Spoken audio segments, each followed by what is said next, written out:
Gold, trusted gold buyers. మీరు తాకట్టు పెట్టిన బంగారాన్ని విడిపించి ఈ రోజు ఉన్న మార్కెట్ ధరకు కొనబడను.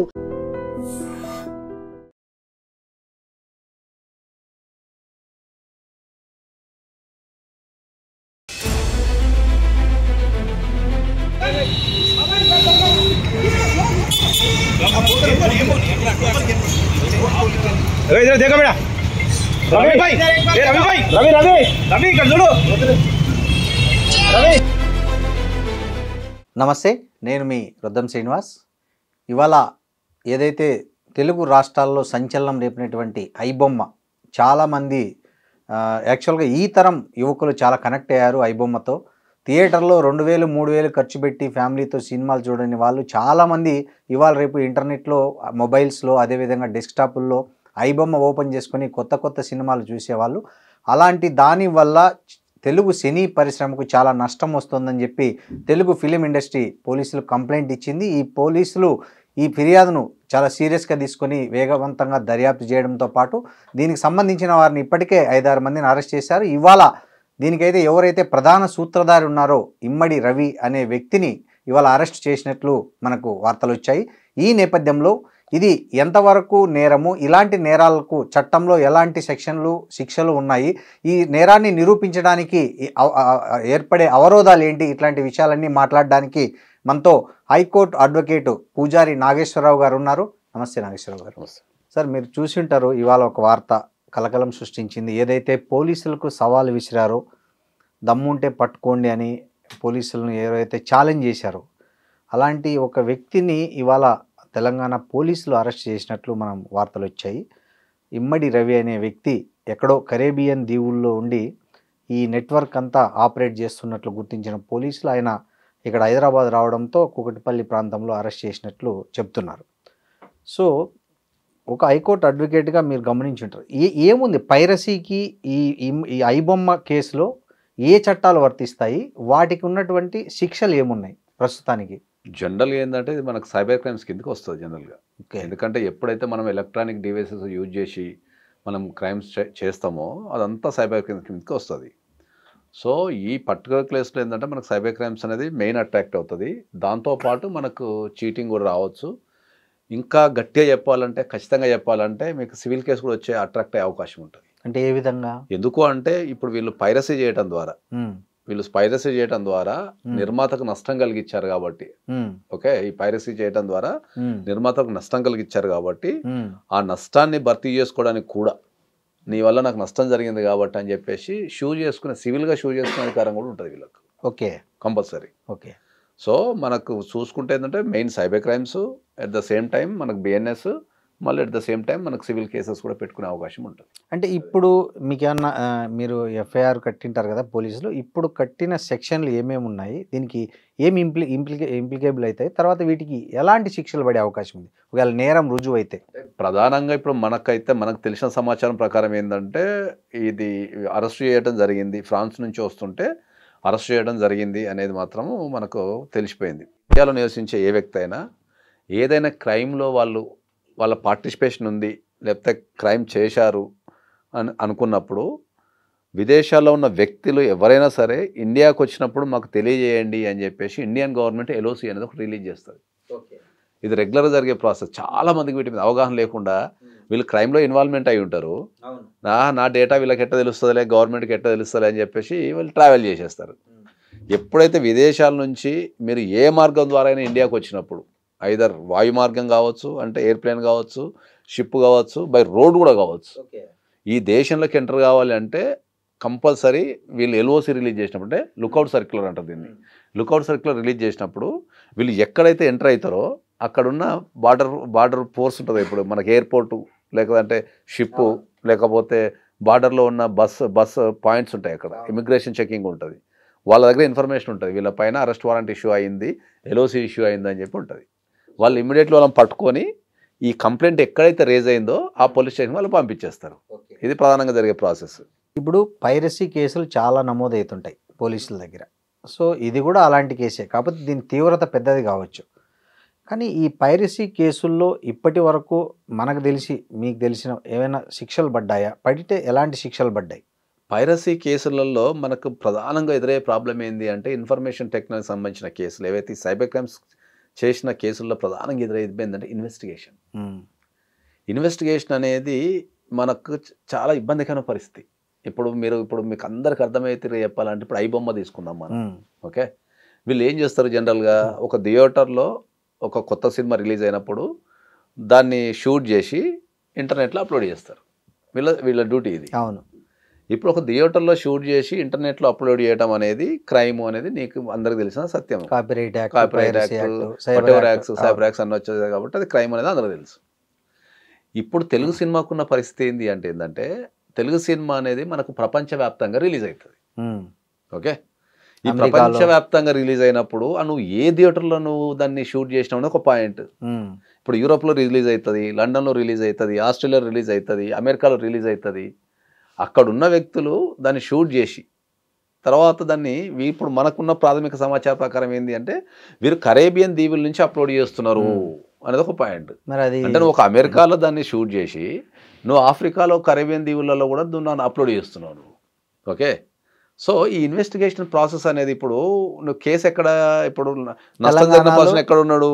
తెలంగాణలో ఉన్నాడు. కంప్లైంట్ ఎక్కడ రేజ్ అయింది? తెలంగాణలో రేజ్ అయింది. మరి చిత్రీకరణ ఎక్కడ చేశారు?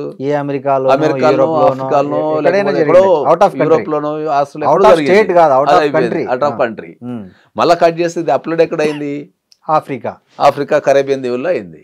మరి ఇప్పుడు ఇంత ఇన్వెస్టిగేషన్ ఎక్కడ చేస్తారు వీళ్ళు అనేది చాలా పాయింట్. అంతెందుకు ఇప్పుడు మన భారతదేశంలో కూడా ఇప్పుడు సైబర్ క్రైమ్స్ రెగ్యులర్ జరుగుతుంటాయి. హైదరాబాద్లో పర్సన్ ఉంటాడు, ఢిల్లీలో ఉత్తరాఖండ్లో ఎక్కడనో సైబర్ క్రైమ్ చేస్తాడు. డిజిటల్ అరెస్ట్లు కావచ్చు, లేకపోతే మనకు అకౌంట్ నుంచి పైసలు మాయం కావచ్చు, లేకపోతే మ్యాట్రిమోనియల్ వెబ్సైట్ అనో, లేకపోతే వర్క్ ఫ్రమ్ హోమ్ అనో, లేకపోతే గూగుల్ యాడ్స్ అనో, ఏదో రకరకాల స్కీమ్లతో వాళ్ళు చేస్తుంటారు. వాడు ఉండేది ఎక్కడ? ఢిల్లీలో, ఉత్తరాఖండ్లో ఎక్కడో విలేజ్లో ఉంటాడు. నష్టపోయిన వ్యక్తి హైదరాబాద్లో ఉంటాడు. వీని ఇక్కడ నుంచి తీసుకెళ్ళి వాడిని అక్కడికి వెళ్ళి ఇన్వెస్టిగేషన్ చేసి వాడిని పట్టుకొని వచ్చి మళ్ళీ ప్రూవ్ చేసి వానికి బెయిల్ ఇప్పించి ఇదంతా లెంతీ ప్రాసెస్ ఇండియాలో. అంటే నేను యాజ్ ఏ అడ్వకేట్గా నేను పర్సనల్గా ఫీల్ అయ్యేది ఏంటంటే సైబర్ క్రైమ్స్ని పర్ఫెక్ట్గా చేంజ్ చేసి వాళ్ళకి శిక్ష చేసేంత మన దగ్గర అంత ఇన్ఫ్రాస్ట్రక్చర్ లేదు అంట నేను ఇప్పుడు. ఎందుకంటే నేను ఒక పర్సనల్ విషయం చెప్తాను. ఇప్పుడు I think Baahubali cinema, Rajamouli గారిది బాహుబలి సినిమాని పైరసీ చేసింది. అవును. ఓకే, పైరసీ చేసింది ఎక్కడ? ఒరిస్సాలో ఎక్కడ చేసిండు. దాంట్లో కొందరు వ్యక్తులకి అరెస్ట్ చేసి తీసుకొచ్చిన తర్వాత కొందరు వ్యక్తులకి నేనే బెయిల్ ఇప్పించిన. నేను సైబర్ క్రైమ్స్ కింద బాహుబలి సినిమాని పైరసీ చేసినందుకు కొంతమంది వ్యక్తులు నేను బెయిల్ ఇప్పించిన. నేను ఆ తర్వాత ఇన్వెస్టిగేషన్ ప్రాసెస్ జరిగి అది ఎక్కడన్నది కేసు ఇంకా స్టిల్ ఇప్పటికీ. బాహుబలి సినిమా ఎప్పుడు రిలీజ్ అయింది? 10 ఏళ్ల క్రితం రిలీజ్. మరి అది ఇప్పటికీ బాహుబలి 2 కూడా రిలీజ్ అయిపోయింది. ఇంకా అది అయిపోయింది, మర్చిపోయింది. ఆ కేసు ఇప్పటికీ అక్కడ పెండింగ్ ఉంది. సో సైబర్ క్రైమ్స్లో ఇన్వెస్టిగేషన్ చేసేంత, ఇంత లెవెల్ ఇన్వెస్టిగేషన్ చేసేంత మనకు కోఆపరేషన్ కావాలి ఒక కంట్రీతోని. వీళ్ళు వెళ్ళి పర్మిషన్స్ తీసుకోవాలా, ప్రూవ్ చేయగలగాల. సైబర్ క్రైమ్స్లో ఏంటంటే ఆ నేరం జరిగినప్పుడు మాత్రమే ఆవేశం ఉంటుంది. కాలక్రమం అనేది లేట్ అవుతుంటే కొంత అందరూ మర్చిపోతుంటారు. ఇప్పుడు బాహుబలి కేసు తీసుకుంటే అందరూ మర్చిపోయారు. ఈ పర్టికులర్ ఐబొమ్మ కేసు తీసుకుందాం. ఇప్పుడు రవిని అరెస్ట్ చేశారు. ఆయనకి ఇప్పుడు బెయిల్ రావడానికి ఏమన్నా ఇబ్బంది ఉందా, లేదా ఆయనకి ఎన్ని రోజుల్లో బెయిల్ వచ్చే అవకాశం ఉంది? ఈ చట్టాలు ఏంటంటే మనకి ఏ కేసులైనా కూడా కోర్టు పరంగా చూస్తే ఏ కేసులైనా కూడా కోర్టుకు ప్రాథమిక లక్ష్యం బెయిల్ ఇమ్మనే చెప్తారు ఇప్పుడు కూడా. అంటే పర్సన్ పారిపోకుండా సెక్యూర్ చేసుకొని బెయిల్ ఇచ్చినప్పుడు ఏంటంటే పర్సన్ పారిపోకుండా ఉండాలా, విట్నెస్లను బెదిరించద్దు, సాక్ష్యాలు తారుమారు చేయొద్దు, ఇట్లాంటి కొన్ని కండిషన్స్ని గమనించిన తర్వాత బెయిల్ ఇస్తారు. ఓకే, ఇప్పుడు మనకు దీనికి సంబంధించిన పూర్తి వివరాలు తెలియదు కాబట్టి మనం దీని గురించి కొద్దిగా లిమిటెడ్గానే మాట్లాడాల్సి వస్తుంది. Bail irrespective of situation bail వస్తుంది. మళ్ళీ దీంట్లో 2 రకాలు ఉంటాయి. బెయిల్ రావడం ఏంటంటే విత్ ఇన్ ద 90 daysలో వీళ్ళు ఛార్జ్ షీట్ వేయాలి. ఇన్వెస్టిగేషన్ ఎఫ్ఐఆర్ అయిన తర్వాత వీళ్ళు ఛార్జ్ షీట్ మొత్తం ఇన్వెస్టిగేషన్ అంతా విత్ ఇన్ ద 90 daysలో చేసి ఛార్జ్ షీట్ వేయాలి. ఒకవేళ 90 daysలో వీళ్ళు ఛార్జ్ షీట్ వేయలేదు అనుకో, is entitled for bail. Okay, అంటే డిఫాల్ట్ బెయిల్ ఇచ్చేస్తుంది కోర్టు. ఓకే బాబు, నువ్వు 90 daysలో వీళ్ళు ఛార్జ్ షీట్ ఏం లేదు, నేను వదిలిపెట్టేస్తున్నాము విత్ కండిషన్స్.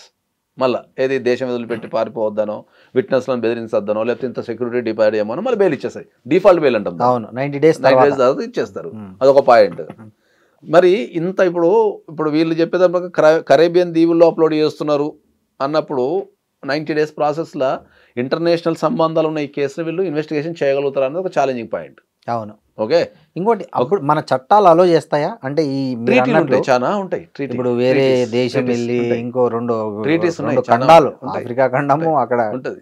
అది ఎక్కడ ఉన్నది అంటే మనం ఎప్పుడైనా ఇప్పుడు మనం మాట్లాడేది ప్రాథమిక సమాచారం ప్రకారం మాట్లాడుతున్నాం, కానీ ట్రీటీస్ ప్రతి కంట్రీకి ఈ ట్రీటీస్ అనేటివి ఉంటాయి. దాని ప్రకారం వీళ్ళు కోఆపరేషన్ చేసుకోవాల్సిన అవసరం కంపల్సరీ ఉంటుంది. కానీ టైం ల్యాప్స్ అనేది అవును అది 90 daysలో చేయగలుగుతారు ఒక పాయింట్. సో ఇక ఈ ప్రపంచానికి తెలియని ఒక విషయం ఏంటంటే ఇప్పుడు వచ్చిన రవి గారు కరేబియన్ దీవుల నుంచి అప్లోడ్ చేశారని చెప్పారు. ఓకే, సో ఈ కరేబియన్ దీవులలో ఒక 7-8 దీవులు ఉన్నాయి. Okay, saint Nevis and Kitts అని, గ్రెనడా అని, తర్వాత ఒక 7-8 దీవులు ఉన్నాయి. ఈ దీవుల ప్రత్యేకత ఏంటి అంటే ఈ భూప్రపంచం ఎవరి దగ్గర ఒక ₹1 కోటి నుంచి ₹2 కోట్ల నెట్ క్యాష్ కనుకుంటే డైరెక్ట్ పోయి ఆ దేశం యొక్క పాస్పోర్ట్ కొనుక్కోవచ్చు. ఓకే, ఎవరైనా ఈ భూప్రపంచంలో ఓకే ఓకే ఏ వ్యక్తి అయినా అతని దగ్గర ఇండియన్ కరెన్సీలో ఒక ₹1 కోటి నుంచి ₹2 కోట్లు అనుకుంటే ఒక దీవైనా కూడా ఈవెన్ మీ దగ్గర ఇప్పుడు ₹1 కోటి ఉంటే ఒక దీవికి వెళ్ళి మీరు ఆ పాస్పోర్ట్ కొనుక్కోవచ్చు డైరెక్ట్. అంటే ఆ దేశానికి సిటిజన్షిప్ కావచ్చు, మీరు సిటిజన్ అయిపోవచ్చు. ఇక్కడ అపార్ట్మెంట్లు కొనుక్కుంటారు, ఇక్కడ అపార్ట్మెంట్ కొనుక్కున్నాడు అది కూడా 3-4 months ఇచ్చేస్తారు మీకు పాస్పోర్ట్ ఓకే డైరెక్ట్. అంటే వితౌట్ విజిటింగ్ దట్ కంట్రీస్, అంటే మీరు ఆ కంట్రీకి కూడా పోవాల్సిన అవసరం లేదు. మీరు ఇండియాలో కూర్చొని ఆ కంట్రీ సిటిజన్షిప్ అప్లై చేసుకుంటే వాళ్ళు వెరిఫికేషన్ చేసేసుకొని ఆ పైసలు ఆ దేశానికి ఇవ్వగానే మీకు పాస్పోర్ట్ ఇచ్చేస్తారు, ఇక్కడికి పోస్ట్ చేసేస్తారు. ఓకే, ఈ పాస్పోర్ట్ తీసుకొని ఇండియన్ పాస్పోర్ట్ నువ్వు సరెండర్ చేసి ఆ దేశానికి సిటిజన్ అయిపోతావు. ఆ దేశం పాస్పోర్ట్ తీసుకొని నువ్వు ఆ దేశానికి వెళ్ళిపోయి ఆ దేశ పౌరుని అయిపోతావు. ఆ దేశాలలో ఉన్న బ్యూటీ ఏంది, ఇన్కమ్ ట్యాక్స్ ఉండదు ఆ దేశాలలో. ఓకే ఓకే, ఇన్కమ్ ట్యాక్స్ ఉండదు, నువ్వు ఎంత సంపాదించి ఇన్కమ్ ట్యాక్స్ ఉండదు. మళ్ళీ ఆ దేశంలో బ్యూటీ ఏంటంటే నువ్వు ఆ ఫండ్స్ ఫారిన్ నుంచి ఎంత రావచ్చు, వీళ్ళు ఈ దేశం నుంచి ఎంత పంపచ్చు. ఓకే, ఇప్పుడు ఇండియా నుంచి నువ్వు ఫండ్స్ అడుగులు పంపలేవు. Individual person maximum 2.5 crores per annum పంపగలుగుతారు అంతే. అదే నువ్వు దుబాయ్ నుంచి 100 కోట్లు పంపొచ్చు, మరి దుబాయ్కి 100 కోట్లు వస్తుంది. దుబాయ్ పాస్పోర్ట్ ఇవ్వరు. మీరు కరేబియన్ దీవులలో మీరు చెప్పే ఆప్షన్ ప్రకారము ఈ కేసులో ఉన్న రవి కొనుక్కోవచ్చు అక్కడ పాస్పోర్ట్ చాలా మంది దేశంలో చాలా మంది తెలియదు ఇది. ఒకవేళ కొనుక్కొని ఉంటే ఏంది కొనుక్కున్నప్పుడు అక్కడ సిటిజన్ అయిపోతాడు కదా. Okay, that's the problem. ఇప్పుడు ఎంతకాలం పెడతారు ఇక్కడ ఎల్ఓసి మీద అనేది ఒక పాయింట్ మనకు. ఇప్పుడు ఆయన ఆ పాస్పోర్ట్ కొనుక్కున్నాడా లేకపోతే అక్కడ ఉంటున్నాడా అనేది ఒక ప్రధానంగా చర్చించాల్సిన విషయం. చాలా మందికి ఈ దేశంలో చాలా మందికి ఇట్లాంటి ఒక వ్యవస్థ ఉందని తెలియదు. ఇప్పుడు అక్కడ ట్యాక్స్ ఉండదు, తర్వాత అక్కడ ఆఫ్ షోర్ కంపెనీలు అంటే ఫేక్ కంపెనీలు, అక్కడ అన్ని షెల్ కంపెనీలు పెడతారు, సూట్ కేస్ కంపెనీలు పెట్టి ఈ ప్రపంచంలో ఉన్న డబ్బులంతా అక్కడ డంప్ చేసి మళ్ళీ అక్కడ నుంచి ఇంకా వేరే దగ్గరికి వైట్ చేసి పంపిస్తుంటారు. ఇది ఒక గేమ్. అవునులే, అక్కడ దేశాలు పట్టించుకోవు, ఎందుకంటే అక్కడ దేశాలలో ఆ దేశాల్లో జనాభా ఎంత తెలుసా, 40,000, 50,000, 30,000 ఆ దేశ జనాభా ఎంత ఉంటుంది. ఇన్ కేసు ఇతను నిజంగా అక్కడ సిటిజన్ అయి ఉంటే ఛాలెంజ్ చేయొచ్చు ఇక్కడ బెయిల్, అంటే ఐ మీన్ కోర్టులో ఛాలెంజ్ ప్రకారం బెయిల్ ఇస్తానికి సిటిజన్తో సంబంధం లేదు. ఓకే, కాకపోతే దేశం వదిలిపెట్టకుండా పాస్పోర్ట్ సీజ్ చేసే అధికారం కొంతవరకు, పాస్పోర్ట్ సీజ్ చేసే అధికారం కానీ పాస్పోర్ట్ ఉన్నా కూడా వీళ్ళు సీజ్ చేస్తారా? చేస్తారు. అంటే తాత్కాలికంగా సీజ్ చేసే అధికారం పోలీసు వాళ్ళకు ఉంటుంది. ఓకే, ఇండియన్ పాస్పోర్ట్ అయితే అసలు సీజ్ చేయలేరు, కానీ తాత్కాలికంగా కొంతకాలం పెట్టుకునే అవకాశం ఉంటుంది. కానీ ఆ కంట్రీ దాటకుండా ఉండటానికి కోర్టు ఏం చేస్తానో చూడాలి. ఇప్పుడు మనకు వస్తున్న వార్తల ప్రకారము రవి అకౌంట్ నుంచి ₹3 కోట్ల సీజ్ చేసినట్టు వస్తుంది పోలీసుల వర్షన్. అవును.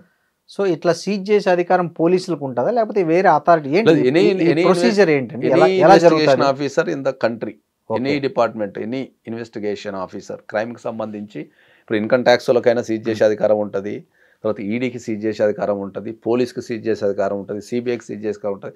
ఏదన్నా ఫండ్స్ మీద డౌట్ వచ్చినప్పుడు వాళ్ళకి ఇండియాలో ఉన్న ఏ అకౌంట్నైనా, ఏ బ్యాంకునైనా, ఏ ఆర్థిక సంస్థనైనా సీజ్ చేసే అధికారం వీళ్ళకు ఉంటుంది. కాకపోతే ఇక్కడ సీజ్ చేసిన బ్యాంక్ అకౌంట్ అనేది ఇండియాదా లేకపోతే ఫారిన్ దా అనేది మనం చెక్ చేసుకోవాలి. ఫారిన్ అయితే చాలా కష్టం కొద్దిగా, ఎస్పెషల్లీ కరేబియన్ దీవులు లాంటి కంట్రీలు ఇంకా కష్టం. సో నాకు తెలిసి ఇప్పుడు ఇండియా అకౌంట్ అయినట్టుంది, ఎందుకంటే చేశారు కాబట్టి. అదే చెప్తున్నా, ఏంటంటే మనకు ప్రాథమిక ఇప్పుడు ఈ 3 కోట్లు ఏమైతుంది నాగేశ్వరరావు గారు? వాళ్ళు సీజ్ చేసి కోర్టులో సబ్మిట్ చేసేస్తారు అంతే. అంతే అంతే అకౌంట్ లో అట్లనే ఉంటుంది, అమౌంట్ అకౌంట్ ఉంటుంది అంతే. అకౌంట్ విత్డ్రా చేయకుండా ఉంటుంది. తర్వాత కేసులో ఉన్నప్పుడు మరి వాళ్ళు ఆ అమౌంట్ ఎక్కడి నుంచి వచ్చింది, ఎట్లా క్లెయిమ్ చేయాలనేది వాళ్ళు చూస్తారు. ఓకే, ఈయన కూడా సీజ్ చేసిన తర్వాత ఈయన అకౌంట్ని రిలీజ్ చేయమని కూడా ఈయన అప్లికేషన్ వేసుకునే అవకాశం ఉంటుంది, అప్లికేషన్ వేసుకోమని అవకాశం ఉంటుంది. సో మీరు ఈ మధ్య కాలంలో ఎక్కడైనా ఇలాంటి కేసుల్లో తీర్పు వచ్చింది హైకోర్టులో, ఇక్కడ తెలుగు రాష్ట్రాల్లో కానీ దేశంలో కానీ? సైబర్ క్రైమ్స్లలో చిన్న సైబర్ క్రైమ్స్లో వస్తూనే ఉంటుంది కానీ ఇంత అంటే ఇది ఐడెంటిఫైడ్ కేసు అంటాం. ఇది ఐడెంటిఫైడ్ కేసు అంటే ఏంటంటే ఒక వ్యవస్థని కుదిపే కేసు ఇది. ఒక వ్యవస్థ మొత్తాన్ని అంటే ఒక ఇండస్ట్రీని షేక్ చేసే కేసు ఇది. ఇప్పుడు ఐడెంటిఫైడ్ కేసు అంటే ఇప్పుడు మనకు జనరల్గా ఏంటంటే 1-to-1 క్రైమ్ ఉంటుంది. ఇప్పుడు మీ బ్యాంక్ అకౌంట్ని ఎవరో మోసం చేయడం, నా బ్యాంక్ అకౌంట్ ఎవరు మోసం చేయడం, ఈ 1-to క్రైమ్ ఉంటుంది. లేదా ఒక గ్రూప్ ఆఫ్ పీపుల్, ఒక 100 మందినో 200 మందినో 500 మందినో 1000 మందినో ఒక లిమిటెడ్. కానీ ఇది ఒక మొత్తం ఒక ఇండస్ట్రీకి ఇది ఛాలెంజింగ్ కేసు. నాకు తెలిసినంత వరకు ఐబొమ్మ అనేది మొత్తం ఎంటైర్ సౌత్ ఇండియాలో ఉన్న ప్రతి సినిమా రిలీజ్ చేస్తారు అనుకుంటా.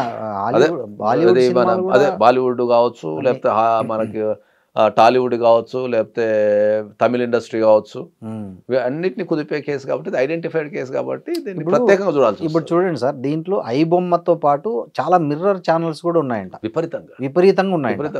సో ఇప్పుడు దీన్ని ఎట్లా దర్యాప్తు చేయడం అనేది చాలా క్లిష్టంగా మారేటట్టుంది కదా పోలీసులకి. ఎందుకంటే ఇప్పుడు ఐబొమ్మ ఉంది, దాని నుంచి ఒక 40-50 వెబ్సైట్లు కావచ్చు, URL లింకులు కావచ్చు, మిర్రర్ సైట్లు కావచ్చు, అవి వేరే వేరే కంట్రీలో నుంచి ఆపరేట్ చేసేటివి ఉంటాయి. వాటన్నిటిని ఇవన్నీ సమప్ చేసినప్పుడే కదా దర్యాప్తు పూర్తి. అదే అంటున్నాను, అందుకనే కదా ఎప్పుడైనా కూడా మనం స్పష్టంగా చెప్పేది ఏంటంటే సైబర్ క్రైమ్స్ లో దర్యాప్తు అనేది కొద్దిగా ఛాలెంజింగ్ గా కూడుకున్నది. ఫినిష్ చేయటం కూడా చాలా కష్టం. ఇప్పుడు మీకు అర్థమయ్యే భాషలో చెప్పాలంటే ఇప్పుడు వాళ్ళు చెప్పిన దాని ప్రకారం ఏం చెప్తున్నారంటే కరేబియన్ దీవులలో అప్లోడ్ చేశారన్నారు. ఓకే, అదొకటి చాలు ఈ కేసు. దాంట్లో టెక్నికల్గా చాలా మంది తెలియదు. అప్లోడ్ చేసినంత మాత్రం అయిపోదు. అప్లోడ్ చేసినప్పుడు IP అడ్రస్ నువ్వు కనుక్కోగలుగుతావు, కానీ అప్లోడ్ చేసిన కోర్టులో ప్రూవ్ చేయాలంటే నీకు అప్లోడ్ చేసిన ఐటమ్ కావాలా. ఒక ల్యాప్టాప్ నుంచి అప్లోడ్ చేసినాం అనుకో, ఆ ల్యాప్టాప్ కావాలి మనకు. ఈ ల్యాప్టాప్ ఈ నెంబర్ ఉన్న దాని నుంచి అప్లోడ్ చేసినామని ప్రూవ్ చేయాలంటే కావాలి. అది దట్స్ వాట్ ఐమ్ టెల్లింగ్ కదా. ఇప్పుడు అది ఎక్కడి నుంచి రికవరీ చేస్తారు? ఇండియాలో అంటే నువ్వు ఆ పక్కన పోతావు, రికవరీ చేసి వస్తావు. ఒకవేళ అదే ప్రూవ్ చేయడం కష్టం. Okay, that's what I'm telling. Cyber crimes లో కొద్దిగా ప్రూవ్ చేయడం కష్టం. టెక్నికల్ సబ్జెక్ట్ ఉన్న వాళ్ళు, తర్వాత టెక్నికల్గా బాగా పేరు పొందిన వాళ్ళు కొద్దిగా తక్కువ. ఎందుకంటే సైబర్ క్రైమ్స్ అనేది గత 5-6 సంవత్సరాల నుంచి విపరీతంగా పెరుగుకుంటూ వస్తుంది కాబట్టి ఇప్పుడు మనకు సైబర్ పోలీస్ స్టేషన్స్ కానీ వాళ్ళకు శిక్షణ ఇవ్వటం కానీ దానిపైన అవగాహన చేయటం కానీ ఉంది. ఇప్పుడు మనం అప్లోడ్ చేసిన అంటున్నావు కానీ అప్లోడ్ చేసినందుకు ఇప్పుడు మీరు ఏం చెప్తున్నారు? మీరు జనరల్గా అందరికి అర్థమయ్యే భాషలో మర్డర్ జరిగింది అని చెప్తున్నారు, రక్తం గారింది, నా చేతిలో రక్తాలు ఉన్నాయి అని ఉన్నాయి, పొడిచిన కత్తి లేదు. అప్పుడప్పుడు మనం టీవీలలో చూస్తుంటాం పొడిచిన కత్తి కోసమో చంపిన ఆయుధం కోసమో పోలీసు వాళ్ళు నదులు ఎదుగులాడుతుంటారు, సముద్రాలు ఎదుగులాడుతుంటారు, లేకపోతే మొత్తం ఎక్కడ దానికోసం తిరుగుతుంటారు కదా. అట్లా నువ్వు అప్లోడ్ చేసినప్పుడు నీకు ఒక IP అడ్రస్ ఉంటే సరిపోదు, అప్లోడ్ చేసిన ఇన్స్ట్రుమెంట్ కూడా కావాలా. If you want to prove, ఒకవేళ ఇన్స్ట్రుమెంట్ లేకపోతే IP అడ్రస్ ఎట్లా ప్రూవ్ చేస్తావు? అంటే కోర్టు యాక్సెప్ట్ చేయదా? ఎట్లా చేస్తుంది? అంటే ఇక్కడ అప్లోడ్ చేసినవి అన్నీ ఉంటాయి కదా, అట్లా ఉన్నంత మాత్రం కాదు. అది కష్టం. అది కోర్టులో court process is different. Okay, general public is different. Okay, అర్థమైందా? అట్లా కాబట్టి మీరు చెప్పేదాన్ని బట్టి ఈ OTT కావచ్చు, ఈ డిజిటల్ కంటెంట్ పైరసీకి అరికట్టడానికి అవసరమైన చట్టాలు కానీ మ్యాన్ పవర్ కానీ మన దేశంలో ఉందనుకోవచ్చా లేదనుకోవచ్చా? ఉంది, కానీ ఎవరు దృష్టి పెట్టడం లేదు. ఇంకా ఇప్పుడు సోషల్ మీడియాకు సంబంధించి, ఇంటర్నెట్కి సంబంధించి మన దేశంలో ఇంకా అంత అవేర్నెస్ లేదు. కరెక్ట్, అవేర్నెస్ లేదు. ఇప్పుడు మీకు అందరికీ తెలియని ఒక విషయం ఏంది, ఇప్పుడు ఆస్ట్రేలియా కంట్రీ ఉంది, మీరు చెక్ చేసుకోండి, బిలో 16 years వాళ్ళు సోషల్ మీడియా ఉపయోగించడానికి లేదు. అవును, ఈ మధ్య రూల్స్ కూడా పెట్టారు కదా, below 16 years there is no use of social media. అవును, లేదు. భారతదేశంలో హైయెస్ట్ యూజర్స్ మీకు సోషల్ మీడియాలో 16 years టీనేజర్సే హైయెస్ట్. అవును, ఇప్పుడు మీరు నేను పనికన్నా వచ్చి 1 గంట సేపు 2 గంటలో మనకున్న పనుల ఒక 6 గంటలు 7 గంటలు పని చేస్తాం మనం. అవును, టీనేజర్స్కి ఏం పని ఉంటుంది? ఉండదు. వాళ్ళు అట్రాక్ట్ అవుతుంటారు, వాళ్ళకి తెలుసుకోవాలని ఉంటుంది. ఇంతకుముందు ఒక విషయం కావాలి అంటే వ్యవస్థ ఎంతగానో మారిందో ఒకసారి చెప్తాను నేను. నీ చిన్నప్పుడు నా చిన్నప్పుడు ఒక విషయం తెలుసుకోవాలంటే మనకు వేరే చదవటము, పుస్తకాలు అడగటం, లేదా చదవటం అడగటం రెండే. కరెక్ట్, ఒకటేదైనా పుస్తకం చదివి తెలుసుకోవడం, లేదా ఎవరన్నా పెద్ద మనుషులనో టీచర్నో గురువునో ఎక్స్పర్ట్నో అడిగి సార్ ఇది ఏందని తెలుసుకోవడం. ఇప్పుడున్న టెక్నాలజీకి నీకు ఎట్లా తయారైందంటే ఒక వ్యక్తి ఒక ఈవెన్ 10th క్లాస్ చదివే వ్యక్తో, ఒక 7th క్లాస్ చదివే వ్యక్తో పిల్లగాడు ఉన్నాడు కదా, ఎవరు అడుగుతలేడు, గూగుల్నే నేను మీకు అంటే నేను చెప్తాను ఇలా మా ఇంట్లో నేను ఏదో పని చేసుకుంటా మా అబ్బాయిని ఏదో అడిగిన నేను అరే పలానా సినిమా ఎప్పుడు రిలీజ్ కొద్దిగా చూడు అని చెప్పి అడిగిన ఏదో అడిగితే వాడు కూర్చున్న దగ్గర నుంచి మా అమెజాన్ ఉంటుంది కదా అది ఏమంటారు దాన్ని అలెక్సా నేను ఏదో పని చేసుకుంటా అడిగిన అరే సినిమా ఎప్పుడు రిలీజ్ ఉందో చూడు అంటే వాడు కూర్చున్న దగ్గర నుంచి Alexa when is the cinema release అని అడుగుతున్నాడు. అది కూడా చాలా తెలివిగా that cinema is release so date అని చెప్తున్నాడు. అంటే వీళ్ళు లేవకుండా కూర్చున్న దగ్గర నుంచి వీళ్ళు ప్రతిదీ అక్కడ పని చేసుకుంటా దాన్ని అడిగితే అది ఆన్సర్ చెప్తున్నది. ఇంకా ఇక పెద్ద మనుషులు ఎక్కడ ఉన్నది ఇంకా పోనీ అది ఆ మిషన్కి దానికి విచక్షణగానే ఉండదు. అవును ఏమడిగితే ఏది అడిగితే చెప్తుంది అది.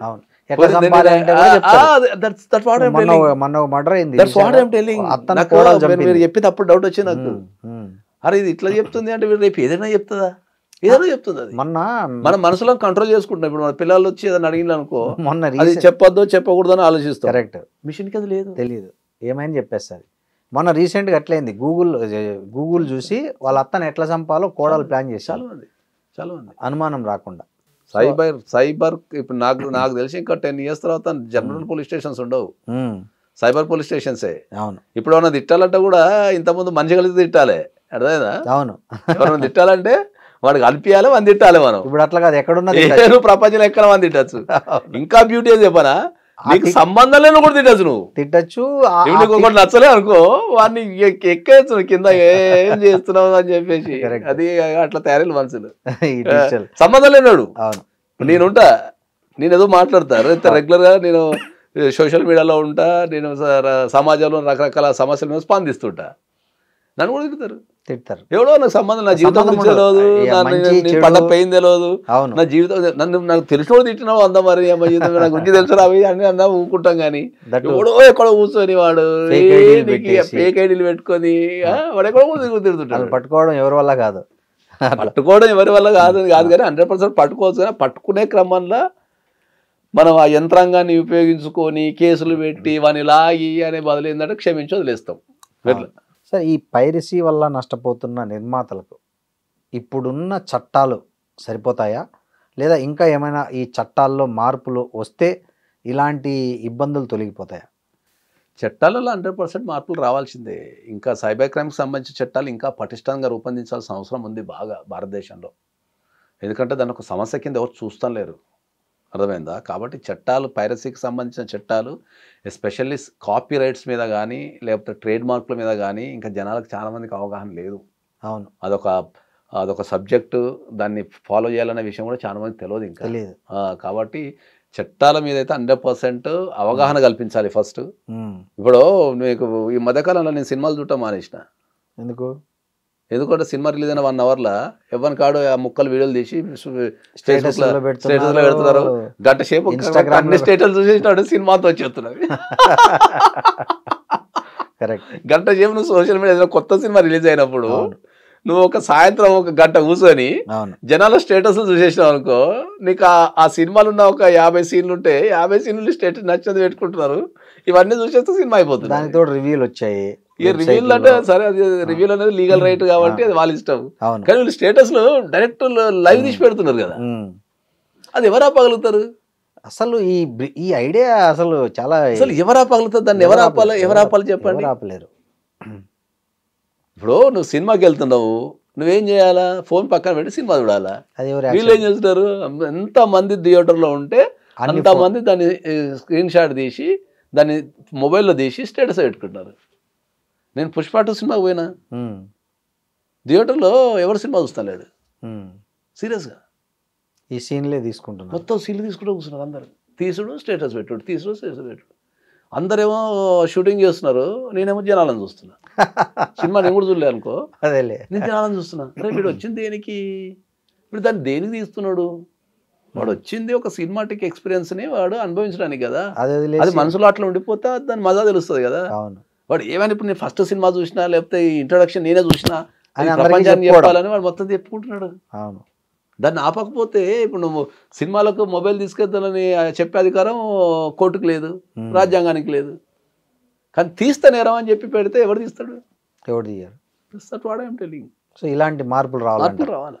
అంటే సినిమా హాల్లోకి ఫోన్ ఎత్తపోకుండా ఫోన్ ఎత్తకపో కాదు విచిత్రం చూసారా చిత్రీకరించద్దు. కాదు మీరు ఒక విచిత్రం చూసారా సినిమా హాల్లోకి మనం మంచినీళ్ళు కూడా అలో చేయరు మనం తీసుకపోయినా మనం Food allow చేయరు. మన ఫుడ్ మనం కర్ణాటకలో allow చేస్తారు, ఇండియా ఎక్కడ లేదు. బీపీ షుగర్ ఉంటారు వాళ్ళు ఏదైనా ఉప్పు తక్కువ వేసుకొని కారం తక్కువ వేసుకుని లేకపోతే చిన్న పిల్లలు మన ఉంటారు దగ్గర తీసుకెళ్ళి వాళ్ళకి ఏదైనా సెరిలాక్ మన దాన్ని తీసుకెళ్ళనియరు సినిమాకు ప్రధానంగా హాని చేస్తున్నటువంటి మొబైల్ Mobile మాత్రం తీసుకెళ్ళారు. తీసుకుపోనిస్తున్నారు ఇది ఎంతమంది మొబైల్ ఇది చాలా విచిత్రంగా ఉంది.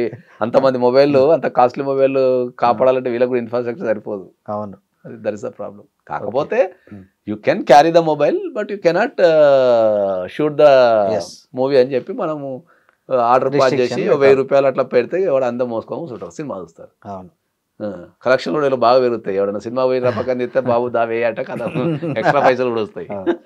సరే ఇలా ఒక సినిమాను హ్యాక్ చేసి దాన్ని షూట్ చేసి హ్యాక్ చేసి ఇట్లా ఒక వెబ్సైట్లో పెట్టడం అనే ఆలోచనే చాలా డిఫరెంట్గా ఉంది కదా ఇమ్మడి రవి ఆలోచన అసలు డిఫరెంట్గా అంటే నాకు తెలిసేది ఎప్పటి నుంచో ఉంది. ఇప్పుడు కొత్తగా అంటే ఇప్పుడు తెలుగులో నాకు technology తెలిసినంత అంటే వరకు నేను 2002లో లండన్లో ఉన్నప్పుడే మేము చూస్తుండే. అప్పుడే 2002, 2005, 2006లో నేను యూరోప్లో ఉన్నప్పుడు ఆన్లైన్లో నుంచి ఆ పనికిరాని ప్రింట్లన్నీ పెట్టుకొని చూస్తుండే. అప్పుడు వీడియో కెమెరాతో అప్లోడ్ చేసేటోళ్ళు. అవును హ్యాండ్ కెమెరాతో అప్లోడ్ చేసేటోళ్ళు. అప్పుడే చూస్తుండే మేము. కాకపోతే అప్పుడు ఇంటర్నెట్ అనేది ఇంత లేదు. 5లో 2006లో ఇంత ప్రతి ఒక్కరి చేతిలో ఒక మొబైల్ అని లేదు. మనం ఏదైనా ఇంటర్నెట్ వాడాలంటే ప్రత్యేకంగా పోయి ఒక సిస్టమ్ మీద కూర్చొని చేసుకోవడం తప్ప చేతిలోకి వచ్చినంత సీన్ లేదు. ఇప్పుడు ఇక్కడ ప్రాబ్లం పడుతుందంటే ప్రపంచం అంతా చేతిలోకి వచ్చారకు యూజర్స్ పెరిగిపోయారు. అవును అదొక పాయింట్. మీరు అన్నట్టు కూడా చాలా మంది ఏంటంటే ఫ్రీ కదా అవును వాళ్ళకి ఏం పోయింది ఏదో ఒకటి చూసేద్దాం అన్న టైప్లో చాలా మంది ఉండిపోయారు కాబట్టి అట్లా ఈ ఐబొమ్మ కేసులో పోలీసులు బర్స్ట్ చేశారు దాన్ని స్కామ్ ఎక్కడ జరుగుతుంది ఎట్లా వాళ్ళు జరుగుతుంది ఛాలెంజింగ్ గా తీసుకున్నట్టుంది. ఛాలెంజింగ్ గా తీసుకొని జనరల్ ఛాలెంజింగ్ చేశారు. పోలీసులు చేశారు. మీద పెద్ద ఈ మధ్యకాలంలో ఎక్కువ ప్రెస్ మీట్ లో కూడా చూసినట్టు ఏది పట్టుకుంటాం చెప్తాను ఈ సంగతి అని పోలీసు వాళ్ళు హెచ్చరించినట్టు చేశారు. కానీ వాళ్ళు పెద్ద ఈ sketch గా ఐబొమ్మ ఉన్నారు. వాళ్ళు కూడా దమ్ము ఉంటే పట్టుకోండి అని కూడా సవాల్ ఇచ్చినారు. అసలు ఏంటండి ఇది అంత దొంగ పోలీస్ సినిమా దొంగ లాగా పోలీస్ ఆట అయినా కూడా గవర్నమెంట్ చేతుల నుంచి ఎవరు తప్పించుకోలేరు. అవును ఎందుకంటే గవర్నమెంట్ అని కాదు కానీ చట్టం చేతుల్లో అదే చట్టం is nothing but A government. So government చేతిలో ప్రతి ఒక్కరి డేటా ఉంటుంది. అవును పాస్పోర్ట్ డేటా ఉంటుంది, ట్రావెలింగ్ డేటా ఉంటుంది, నీకు అన్ని డేటాలు ఫోన్ డేటా ఉంటుంది, కాల్స్ ఎటు పోతున్నాయో డేటా ఉంటుంది, ప్రతి ఒక్క డేటా ఉంటుంది. వాళ్ళు దృష్టి పెడితే ఎంతసేపు ఎవరినైనా వాళ్ళు దృష్టి పెడితే ఎవరైనా పట్టుకుంటారు. అవును పట్టుకోవడం లేట్ కావచ్చేమో కానీ దృష్టి పెడితే ఎవరైనా పట్టుకుంటారు. ఈ రవి పోలీసులకు సవాల్ విసిరాడు దమ్ము ఉంటే పట్టుకోండి అంటే ఏ ధైర్యంతో అతను ఇట్లా అడిగింటాడంటే అదే అనుకోవచ్చు. నేను అనేది ఏంటంటే అదే కరేబియన్ పాస్పోర్ట్ ఉండొచ్చు, కొన్ని ఉండొచ్చు, ఒకటి అయిపోయింది. ఇండియా ఫోన్ అనుకో ఉండొచ్చు. ఇండియా రానంతకాలం అరెస్ట్ చేయలేరు, ఇండియాకి వస్తే అరెస్ట్ చేయాలి. తర్వాత ఆయనకు చట్టాల మీద అవగాహన లేనట్టుంది, డేటా లాగుతున్నది ఎక్కడి నుంచి అనేది అవగాహన లేనట్టుంది. ఉంటే 3 కోట్లు ఎందుకు పెట్టుకుంటాడు ఆ 3 కోట్లు అది ఇండియాకి రాడు. ఎందుకంటే ఎల్ఓసి రిలీజ్ అయి ఉంటుంది కదా. కరెక్ట్ ఎల్ఓసి మీద ఐడియా లేకున్నట్టుంది. నేను ఎవరు తెలియదు కదా నాది కరేబియన్ పాస్పోర్ట్ కదా అనుకుని ఉంటాడు. That's what year the biggest mistake ఏంటంటే నాది కరేబియన్ పాస్పోర్ట్, ఇండియా దగ్గర డేటా ఉండదు, నేను పోతే నన్ను ఎవడు పట్టుకోడు అని అనుకుంటాడు. కానీ వీళ్ళు ఎక్కడి నుంచో ఆ కరేబియన్ పాస్పోర్ట్కి సంబంధించిన డీటెయిల్స్ తీసుకొని ఇండియా భూభాగం మీద ఈ ప్రపంచంలో ఎవరి పాస్పోర్ట్ అయినా బ్యాన్ చేసే అధికారము, లేకపోతే ఎవరి పాస్పోర్ట్ మీదైనా ఎల్ఓసి రిలీజ్ చేస్తారో మన ఇండియాకు ఉన్నది. సో వీళ్ళు కంపల్సరీ ఆ కరేబియన్ పాస్పోర్ట్ లేదా అనేది ఏ దేశానికి ఆ దేశానికి ఉంటుంది, అమెరికాకు ఉంటుంది. అట్లనే మన ఇండియాకి ఏంటంటే ఎవడైనా మన దేశంలోకి మన దేశస్తుడు రావాలన్నా పోవాలన్నా వాని మీద ఎల్ఓసి రిలీజ్ చేసే అధికారం మనకు ఉంటుంది, even the any person in the world. So ఈయనకు అవగాహన అనుకుంటున్నా అంటే నేను I guess that Caribbean passport ఉంది కాబట్టి ఇండియా దగ్గర నా డేటా ఉండదు అనుకోవచ్చు. అదొక ప్రాబ్లం ఉంటుంది. ద బిగ్గెస్ట్ స్కామ్ అది. మీకు కరేబియన్ దీవులలో సిటిజన్షిప్ కొనుక్కోవడం అనేది ద బిగ్గెస్ట్ స్కామ్. మళ్ళీ కరేబియన్ దీవులలో సిటిజన్షిప్ కొనుక్కుంటా one of the top most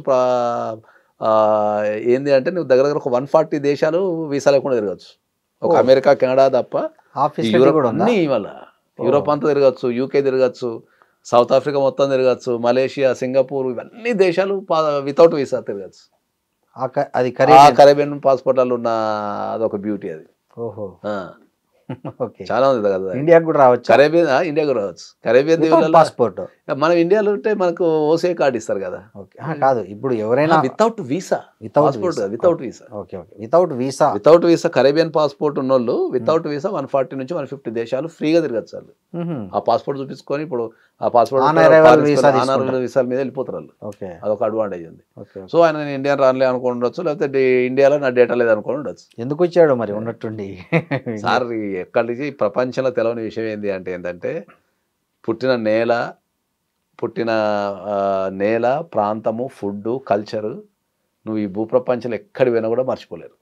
అది ఎప్పుడో డబ్బులు లాగేస్తుంది. నువ్వు ఎంత పోయినా ఒక 10 years పోతావు, 15 years పోతావు, కానీ ఫైనల్గా ఒక్కసారైనా రావాలనిపిస్తుంది. ఇప్పుడు దీంట్లో ఒక ఐబొమ్మతో పాటు ఈ ఐబొమ్మ లాంటి సైట్లకు, మిర్రర్ సైట్లకి గ్లోబల్ హోస్టింగ్స్ ఇచ్చారు కొంతమంది, అలాగే అడ్వర్టైజర్స్ ఉన్నారు. సో వాళ్ళు కూడా ఈ కేసులో అది బరస్ట్ అయిపోతుంది. ఒక్కళ్ళు దొరికిందంటే అక్కడ నుంచి, ఎందుకంటే వాళ్ళు ఇంటర్వ్యూలో చూసినట్టున్నా వీళ్ళని పట్టుకోవడం స్టార్ట్ అయింది అనుకో, వాడు తప్పించుకుంటాడు. నీకు అర్థమైందా కాన్సెప్ట్? ఇప్పుడు ఈ మిర్రర్ సైట్లనో లేకపోతే ఇక్కడ అప్లోడ్ చేసినో, ఇండియాలో అప్లోడ్ చేసినో, ఎవరినో చిన్న పట్టుకున్నారు అనుకుందాం. చిన్న పట్టుకున్నప్పుడు ఇన్ఫర్మేషన్ పైకి వెళ్తుంది కాబట్టి అబ్బా పడుతున్నారు వీళ్ళు, ఇదే పని మీద ఉన్నారని చెప్పేసి ద డాన్ ఈజ్ ఆల్వేస్ ఎస్కేపిజంలో ఉంటాడు కాబట్టి అందుకే వాళ్ళు ఏం చేసిందంటే ఈ అన్ని చిన్న చేపలను వదిలిపెట్టేసి ఉంటారు. ఏమని ఏం జరుగుతాం లేదు అని ఒక ఇన్వెస్టిగేషన్ ఆఫీసర్స్ ఏం జరుగుతాం లేదు, మమ్మల్ని ఎవరు పట్టుకోలేని ఒక వాతావరణం క్రియేట్ చేసి ఉంటారు. ఆయన కూడా ఏమనుకుంటే ఏం జరుగుతాం లేదు, ఎవరిని పట్టుకోవటం లేదు కదా, ఏమైతే లేదు, ఒకసారి ల్యాండ్ అయిదాం అనుకుని ఉంటాడు. అసలు ఫస్ట్ పెద్ద చేపను పట్టిలు కాబట్టి ఇక ఇక్కడ నుంచి ఇక కిందికి వెళ్తారు. ఇక దాన్ని పట్టుకున్న తర్వాత కిందలో పట్టడం చాలా ఈజీ. సో ఇంకోటి ఇక్కడ దేశాలే కాదు, ఇప్పుడు ఆయన మీరు అన్నట్లు సౌత్ ఇండియా మొత్తం అన్ని భాషల్లో సినిమాలు ఉన్నాయి, అదేవిధంగా కొన్ని బాలీవుడ్ కూడా హాలీవుడ్ కూడా ఉన్నాయి. సో ఈ దర్యాప్తులో ఈ పోలీసులు ఆ రాష్ట్రాలను కూడా సంప్రదించాల్సిన అవసరం ఉంది, వాళ్ళు కూడా ఇంప్లీట్ కావాలి. చాలా పెద్దది కదా, డెఫినెట్లీ చేస్తారు. ఓకే, అసలు ఇందులో ఒక బ్యూటీ ఏం చెప్పనా అంటే అందరికీ అంటే చాలా మంది తెలియదు కానీ ఇప్పుడు ఇంతకుముందు బెయిల్ వస్తుందని చెప్పినా నేను 90 days డిఫాల్ట్ బెయిల్ వస్తుంది, ఇన్వెస్టిగేషన్ కనుక పూర్తి చేయకపోతే 90 days బెయిల్ వస్తుంది అనే విషయాన్ని చెప్పినా కదా. మన పోలీసు వాళ్ళు దాచుకుంటే ఇంకా 5 సంవత్సరాలు అయినా కూడా బెయిల్ రాకుండా చేయగలుగుతారు. ఓకే, 5 సంవత్సరాలు అయినా కూడా బెయిల్ రాకుండా చేయగలుగుతారు. ఎట్లా? ఇప్పుడు ఒక ఎఫ్ఐఆర్ అయింది ఇక్కడ, సపోజ్ హైదరాబాద్లో ఒక ఎఫ్ఐఆర్ అయింది, దాని మీద 90 days ఉంటుంది. ఇది 90 days అయిపోయే లోపే చెన్నైలోకి ఒక ఎఫ్ఐఆర్ చేస్తారు. ఇక్కడ బెయిల్ వచ్చింది అనుకో, ఇక్కడ నుంచి అక్కడ లక్క అవుతారు. అక్కడ 90 days అయిపోతుంది అనగానే అక్కడ నుంచి బెంగళూరులో ఒకటి చేస్తారు, మళ్ళీ వీళ్ళు ఇక్కడ నుంచి అక్కడ తీసుకెళ్ళిపోతారు, అక్కడ ఒక 90 days పెడతారు. ఇట్లా ఇక వాళ్ళు ఎవ్రీ 3 months ఒక క్రైమ్ పెట్టుకుంటూ పోతే 5 సంవత్సరాలు కూడా బెయిల్ రాదు. ఇప్పుడు కొన్ని పొలిటికల్ కేసుల్లో జరిగినట్లు అట్లా చేస్తారు. తర్వాత ఇంకొకటి, మీరు ఈ వార్త వచ్చిన వెంటనే మీరు సోషల్ మీడియాలో ఇమ్మడి రవిని సపోర్ట్ చేస్తున్న వాళ్ళు 195 మంది ఉన్నారు. మా దేవుడని, మా అలాంటి సామాన్యులకి సినిమా చూపించిన దేవుడని, అతన్ని ఏ కారణంగా అరెస్ట్ చేశారు అని, అసలు మీకు దమ్ము ఉంటే టెర్రరిస్టులను పట్టుకోండి, ఇక్కడ హైదరాబాద్లో టెర్రరిస్టులు ఉంటే గుజరాత్ ATS పోలీసులు వచ్చి పట్టకపోతున్నారు, వాళ్ళనే వదిలేస్తున్నారు, ఇతను ఏం తప్పు చేశాడని పట్టుకొచ్చారని, అతని ఫోటో పెట్టండి మేము దండం పెట్టుకోవాలని, ఇట్లా రకరకాలుగా సోషల్ మీడియాలో ఈ కొంతమంది సపోర్టుగా చేస్తున్నారు. దీన్ని ఎట్లా అర్థం చేసుకోవాలి? ప్రధానంగా చట్టాల మీద అవగాహన లేకపోవటం అని చెప్పాలి వాళ్ళకి, అంతే. ఎందుకంటే ఇప్పుడు నీవేదో ఫ్రీగా సినిమా వచ్చిందని చూస్తున్నావు కానీ అది తప్పు అనేది వాళ్ళకి తెలవాలా. చట్టం అనేది ఇప్పుడు దీంట్లో 2 కాంట్రవర్సీలు ఉన్నాయి సార్. ఇది ప్రపంచానికి మాట్లాడితే 1 నిమిషంలో అయిపోతుంది. ఇప్పుడు ఒక నిర్మాణ సంస్థ సినిమా తీస్తుంది, సినిమా ఈజ్ ఏ ప్రొడక్ట్. అది అవును, వాడు 100 రూపాయలు తీసుకుంటాడు, 1000 రూపాయలు తీసుకుంటాడు, 100 కోట్లు పెట్టుకుంటాడు. టికెట్ 1000 రూపాయలు పెడతాడు, 5000 పెడతాడు, 10,000 పెడతాడు. నీ ఇష్టం ఉంటుంది చూడు, లేపుతలేదు. నిన్నైతే బలవంతంగా అయితే కంపల్సరీ అయితే పెట్టలేదు కదా, బలవంతంగా అయితే పెట్టలేదు కదా. అవును, ఓకే, దానికి మీరు ఆ గగ్గోలు పెట్టడం ఎందుకు? అంటే వీళ్ళు ఏమంటారంటే సినిమా చూడడం అనేది ఇవాళ సామాన్యుడి పరిస్థితి అవును మధ్యతరగతి సార్, కూడా ఇప్పుడు అందుబాటులో 1000 టికెట్ లేదు. ఊర్లలో పెట్టరు కదా, లేదు 1000 టికెట్ ఊర్లలో పెట్టరు కదా, కొన్ని ఓటీటీలో 1000 చూద్దామంటే టికెట్ ఊర్లలో పెట్టరు కదా. ఓటీటీలు కూడా చాలా కాస్ట్ పెంచేసాయి. ఏం కాస్ట్ ఉంది ఓటీటీలు? నాకు తెలిసి పెద్ద కాస్ట్ ఏం అంటే లేదు. ఎనీ ఓటీటీ యాడ్స్ లేకుండా చూడాలంటే 1000 రూపాయలు సంవత్సరానికి 1000 రూపాయలు ఉంది సార్. అది మాక్సిమం 2000 విత్ ఉంది. యాడ్స్ లేదు మాక్సిమం 2000 ఉంది సంవత్సరానికి వితౌట్ యాడ్స్ ఉంది. ఓటీటీలు. సో ఇతను 2000 అంటే నెలకి ఎంత పడుతుంది సార్? ఇప్పుడు సినిమాలో 200 పడుతుంది నెలకు. నెలకు 200 పడుతుంది. ఒక్క ఓటీటీ తీసుకుంటే ఇంటిల్లి పాది ఎవరు పడితే వాళ్ళు లాగిన్ అవుతున్నారు. ఇంకా గట్టిగా మాట్లాడితే షేరింగ్ చేసుకుంటున్నారు ఓటీపీని. ఇంకా వాళ్ళు కూడా 2 లాగిన్స్ 3 లాగిన్స్ కూడా అమ్ముతున్నారు వాళ్ళు. 4 లాగిన్స్ ఇస్తున్నారు మరి ఒక్కొక్క ఓటీటీని బట్టి వాళ్ళ వాళ్ళ ప్యాకేజ్ బట్టి ఇస్తున్నారు. ఇప్పుడు ఒక ఓన్లీ నీకు టికెట్ రేట్ అనేది 5,000 ఉంటుంది. అంటే ఈ తరహా వాళ్ళ ఆర్గ్యుమెంట్ ఏం చేస్తున్నారంటే సినిమా తీసుకునే ఏం నష్టం వస్తుంది, సినిమాలు ఆడుతున్నాయి లాభాలు వస్తున్నాయి కదా, మరి దీనివల్ల ఎంతమంది ఉన్నారు, సంఖ్య ఎంత ఉంది, దీన్ని అంత పెద్ద సీరియస్ గా తీసుకోవాల్సినంత పెద్ద కేసు. సినిమాలు ఆడుతున్నాయి లాభాలు వస్తున్నాయి అనేది మాత్రం అయితే అదైతే అవాస్తవం. ఓకే, 100కు 2 3 100కు నాకు తెలిసి 10% సక్సెస్ అయితే సినిమాలు, 90% సినిమాలు ఫెయిల్యూరే ఉంటాయి. అవును, 90% రికవరీ కూడా రావు చాలా మందికి. అంటే నేను ఇవాళ ఈ అరెస్ట్ వార్త కింద వచ్చిన కామెంట్లు చదివా. ఏమంటారంటే నష్టం నిర్మాత నష్టపోతుంటే హీరో రెమ్యునరేషన్ హీరోయిన్ రెమ్యునరేషన్ అవి తగ్గించుకోండి అని ఇప్పుడు సార్ అంటే వాళ్ళ విషయం అడుగుతా సార్. ఎనీ బిజినెస్ లో క్వాలిటీని బట్టే రేట్ ఉంటుంది సార్. ఇప్పుడు ఈ ప్రపంచం అందరు మూర్ఖంగా మాట్లాడతారు. ఇప్పుడు తిరుపతి దేవుని దగ్గరికి పోవాలా, ఓకే, ఫ్రీగా పోయేటోడు ఉంటాడు, 500 ఇచ్చి 500 ఇచ్చి 10,000 ఇచ్చి 1000 రూపాయలు ఇచ్చి పోయేటోడు ఉంటాడు, 1,00,000 రూపాయలు ఇచ్చి పోయేటోడు ఉంటాడు, 5 లక్షలు ఇచ్చి పోయేటోడు ఉంటాడు. మరి దాని మీద నువ్వు ఎందుకు కామెంట్ చేయవు? దేవుడే కదా, అందరు దేవుడే కదా, నా దేవుడు నీ దేవుడే కదా, అందరు సమానమే కదా దేవుని ముంగట. దేవుని ముఖ అయితే ఏమైతే లేదు కదా, ఎందుకు చేయవు దాని మీద క్వశ్చన్? ట్రైన్ తీసుకో, ట్రైన్ సేమ్ ప్లాట్ఫామ్ ఉంటుంది, సేమ్ డ్రైవర్ ఉంటాడు, సేమ్ ట్రైన్ ఉంటుంది, ఎవ్రీథింగ్ ఈ సేమ్ ఉంటుంది. నువ్వు కూర్చొని పోయేది ఉంటుంది, నిలబడి పోయేది ఉంటుంది, పండుకొని పోయేది ఉంటుంది, ఫస్ట్ క్లాస్ ఏసీ ఉంటుంది, సెకండ్ క్లాస్ ఏసీ ఉంటుంది, థర్డ్ క్లాస్ ఏసీ ఉంటుంది. అవసరం అయితే నీకు పైసలు ఉంటే ఒక బోగి కూడా బుక్ చేసుకునే అవకాశం ఉంటుంది. మరి దాన్ని ఎందుకు క్వశ్చన్ చేయవు? దాన్ని ఎందుకు క్వశ్చన్ చేయవు? ఇప్పుడు నీ దగ్గర ఉన్న అది జనాలకు అవగాహన లేక, చట్టాలపైన అవగాహన లేక, ఉన్న ఫెసిలిటీస్ పైన అవగాహన లేక. అంటే ఇలాంటి సపోర్ట్ చేయడం కూడా నేరం కింద పరిగణిస్తారా? ఇప్పుడు నేను అడుగుతా, ఇప్పుడు ఒక సినిమా రిలీజ్ అయింది, ఫస్ట్ డే ఒక రేట్ పెట్టేసిన అనుకుందాము, రేట్ పెట్టేసినప్పుడు 2 రోజుల తర్వాత చూస్తే ఏమవుతుంది? రేట్ తగ్గిన తర్వాత అవును ఏమైంది, వారం తర్వాత చచ్చిపోవు కదా, చచ్చిపోవు కదా. నువ్వు ఫస్ట్ డేనే చూడాలని ఎందుకు అనుకుంటున్నావు? అది that is a product. Cinema అనేది ఒక ప్రొడక్ట్. వాళ్ళ ప్రొడక్ట్ని వాళ్ళకి నచ్చినట్టు డిజైన్ చేసుకుంటారు, లాభాలు వస్తే తీసుకుంటారు, లాస్ అయితే ఇంటికి వచ్చి గుంజుకోరు కదా. ఏం గుంజుకోరు. మరి దానిపైన ఏం మాట్లాడుతున్నాము మనం? ఏం మాట్లాడుతున్నాం? ఇడ్లీ రోడ్డు మీద మన ఇంటి మాట రోడ్డు మీద సైకిల్ వేసుకొని వస్తారు, 10 రూపీస్కి ప్లేట్ ఇస్తాడు. కట్ చేస్తే మన మూల మీద బండి కొట్టు పెట్టుకుంటాడు, మూల మీద 30 రూపాయలు తీసుకుంటాడు. ఇంకా కట్ చేస్తే పక్కన మనకు స్వాతి టిఫిన్ సెంటర్ కొద్దిగా పాష్గా సుప్రభాతో స్వాతో పెడతాడు, 50 రూపాయలు తీసుకుంటాడు. ఇంకా పోతే కామత్ పోతాము, ఇంకా పోతే 5 స్టార్ పోతాం, 5 స్టార్లో 500 తీసుకుంటాడు సార్. అవే 2 ఇడ్లీ, సేమ్ అయ్యే 2 ఇడ్లీలు కదా. అంటే అది దట్ ఫెసిలిటీస్. నువ్వు 5 స్టార్ పోతే వాడు 2 సార్లు ఆ ఇడ్లీ తీసాను మొక్క మీద కొడితే కూడా వాడు ఇంకా 10 సార్లు తెస్తాడు ఇడ్లీడు, మాట కూడా మాట్లాడు. అర్థమైందా? నాకు ఇడ్లీ నచ్చలేదు సార్ అంటే 10 సార్లు తెస్తాడు. ఇంకా గట్టిగా మాట్లాడితే ఎత్తుకొని కూడా తినిపిస్తాడు, మూతి కూడా పడతాడు 500 కాడు. దట్ ఈస్ అ ఫెసిలిటీ అది. అర్థమైందా? నువ్వు నీ రోడ్డు పక్కన పెట్టుకున్న ఇడ్లీ కొట్టు పెట్టుకున్న బండి వ్యక్తి దగ్గర పోయి 30 రూపాయలు ఇచ్చి ఇడ్లీ బాగాలేదంటే తింటే వేలేపుతా దెబ్బ నుంచి నువ్వు తింటూ పో అంటాడు కదా.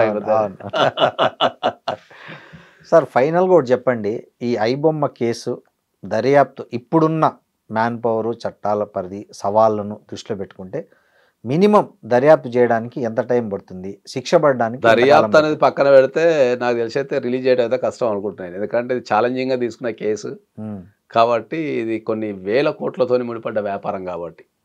ఓకే, లార్జెస్ట్ పబ్లిక్, మొత్తం ఒక దేశానికి కావచ్చు, ఒక రాష్ట్రానికి కావచ్చు, మన ప్రజలకు సంబంధించి ఒక ఛాలెంజింగ్ కేసు పోలీసు వాళ్ళకు కూడా. కాబట్టి ఇది దర్యాప్తు అనేది కొద్దిసేపు మనం పక్కన పెడితే ఇక్కడ పూర్తి చేసాలో మనకు తెలియదు కాబట్టి ఇట్స్ మే టేక్ టైం. రిలీజ్కి ఇది మన విడుదల బెయిల్కి అయితే టైం పట్టచ్చు. గన్షాట్ ఇంతకుముందు చెప్పిన మన గేమ్లో పెట్టుకుంటూ పోయి నెంబర్ ఆఫ్ కేసెస్ దేశం మొత్తం పెట్టచ్చు వాళ్ళు.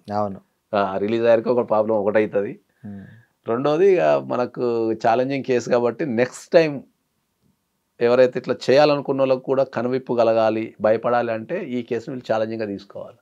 పోలీసులు ఛాలెంజింగ్గా తీసుకోవాలి. పోలీసులు ఛాలెంజింగ్ గానే తీసుకున్నారు కాబట్టి పట్టారు. కానీ పట్టుకోవాలి. మళ్ళీ పట్టుకున్న తర్వాత కూడా ఇమ్మీడియట్లీ వదిలిపెడితే మళ్ళా పట్టుకొని ఏం బీకారు అనే ఒక కూడా ప్రబలుతుంది. నెక్స్ట్ వాడు కూడా ఏమైతుందిలే 3 నెలలు వస్తున్నావు 2 నెలలు వస్తున్నావు అంటాడు. కాబట్టి దీన్ని వాళ్ళు ఖచ్చితంగా నాకు తెలిసి ఛాలెంజ్గా తీసుకుంటారు. వీళ్ళు కేసు చేసే క్రమంలో, ఇన్వెస్టిగేషన్ క్రమంలో వాళ్ళు నాలెడ్జ్ కూడా పెంచుకుంటారు, చట్టాల మీద అవగాహన కూడా పెరుగుతుంది. నెక్స్ట్ టైం ఇంకా ఈజీగా పట్టుకోవడానికి, ఈజీగా ఆపడానికి కూడా అవకాశం ఉంటుంది. కాబట్టి it's a challenging case for police. So దర్యాప్తుకు టైం పడుతుంది, విడుదలకు టైం పడుతుంది, ఛానళ్ళకు కూడా టైం పడుతుంది. ఇప్పుడు ఛానళ్ళకు కూడా కొద్దిగా మనకు ఈ మధ్య కాలంలో ఏం లేవు కదా, కొద్దిగా ఊపిరి వచ్చింది. ఒక 3-4 రోజులకు సరిపడ ఒక కంటెంట్ కూడా వచ్చేస్తుంది అన్నట్టు. ఓకే, థ్యాంక్ యూ నాగేశ్వరరావు గారు, చాలా విలువైన సమాచారం చెప్పారు మాకు. Thank you very much. And for more videos, please subscribe to iDream. Please subscribe to iDream. Please subscribe iDream. And please subscribe to iDream. For more videos, subscribe to iDream. Please like, share and subscribe to the channel. Congratulations, iDream. Subscribe to iDream. Subscribe to iDream. so subscribe to iDream Media. iDream ki iDream team andarki huge congratulations. Please subscribe iDream Media. Please subscribe to iDream. Subscribe iDream. Please subscribe to iDream. iDream అంటే నా కళల channel subscribe చేసుకున్నారు, నోరు తిరుగుతలేదు, మీరైతే గంట గుర్తు కొట్టండి. For more such videos, please subscribe to iDream. Subscribe to iDream. Please subscribe to iDream. Please subscribe iDream Media. Please do subscribe to iDream. Please subscribe to iDream Media. For best entertainment and information, please subscribe iDream. And don't forget to subscribe to iDream.